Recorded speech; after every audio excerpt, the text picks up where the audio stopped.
हम अक्सर उन चीज़ों की कदर नहीं करते जो हमारे पास होती हैं और उन चीज़ों की ख्वाहिश में परेशान रहते हैं जो हमारे पास नहीं होती। कामयाब वही होता है जो अपनी जिंदगी में मौजूद नेमतों को पहचानता है और उनका शुक्रगुजार होता है। आज की कहानी में एक ऐसा सबक है जो हमारी सोच बदल सकता है। कहते हैं कि एक खुश्क और सुनसान जमीन के बीचों बीच एक बड़ा और घना दरख्त खड़ा था। उसकी शाखें वसी और सायादार थीं और वो हर आने जाने वाले मुसाफिर को सुकून और पनाह देता था। ये दरख्त 4 मुख्तलिफ कस्बों के बीच वाक़े था, जिसकी वजह से ये एक मशहूर मुलाकात का मकाम भी था। एक दिन 2 मुसाफिर लंबा सफ़र तय करने के बाद थकन से चूर इस दरख्त के साए में पहुंचे। सूरज की झुलसती हुई धूप में ये साया किसी नेमत से कम नहीं था। वो दरख्त के नीचे बैठे ठंडी हवा को महसूस किया और कुछ देर के लिए सो गए। जब आंख खुली तो उनमें से एक मुसाफिर को भूख महसूस हुई। उसने दरख्त के आसपास देखा, शायद कोई फल या खाने की चीज मिल जाए, मगर कुछ न पाया। इस पर वो गुस्से में आ गया और दरख्त को बुरा भला कहने लगा।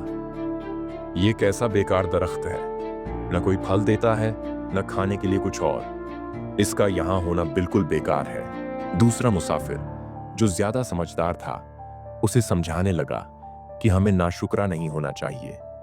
लेकिन पहला मुसाफिर मुसलसल दरख्त की बेकदरी करता रहा।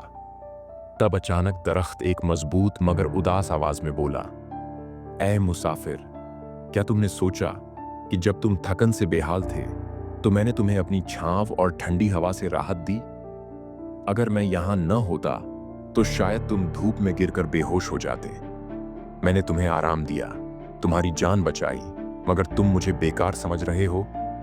ये सुनकर मुसाफिर को अपनी गलती का एहसास हुआ और उसने दरख्त से माफी मांगी। ये कहानी हमें एक अहम सबक देती है, अपनी जिंदगी में मिलने वाली नेमतों की कदर करो।